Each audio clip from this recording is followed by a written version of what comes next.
All right, well, how's everybody doing today? So enough's enough. I've seen a couple videos, um, and I can't take it anymore. So one of them was somebody saying, don't clamp your electrode this way. You got to keep the code on your electrode. That's how they track at the end of the day what you did and everything. Like, oh my goodness, if you get offered a job like that, turn and run. That's like piecework. Like, no good job pays you by the rod or pays you by the pound. That's ridiculous. Now, maybe he was confused, although this looked like he could have been an instructor at a trade school. Let's hope not. Now, again, maybe he was confused because companies will track your weld progress. This has nothing to do with pay. So, for example, here, right? Like, this is something that they would do to track your weld. Now, this is purely for quality control and repair purposes.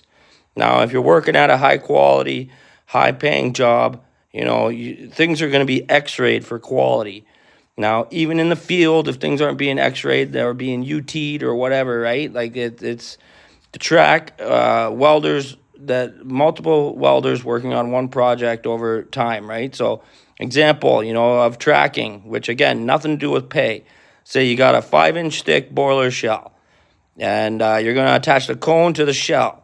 So you're gonna come in. There'll be a log book, and at the start of your shift, you're gonna record what length of weld has been worked on, and the depth of that weld. So 2 inches, right? So you got 2 inches from you measure it top of the shell to where the weld ends, right? 2 inches, which now that should match up with the welder before you. Now at the end of your shift, you're gonna log the length of what you did. So 8 feet 5 inches. And the depth, 1 inch. So you put in an inch of weld, right? Added that much more weld in there. And then you'll be issued a weld number. You mark that weld number down that you're issued. That's how they can monitor that, right? The other thing I can't stand is seeing people take these thin pieces of metal and put on huge, insane welds. No. See, this is about a 1/4 inch weld, 1/4 inch fillet. You see this area here? That's what's called your heat affected zone. Sometimes less is more, right? That heat affected zone the metal has been altered by the heat. So it's going to be stronger but more brittle. So that's going to break easier than your weld, right? Your weld should always be stronger than the base metal. But sometimes less is more.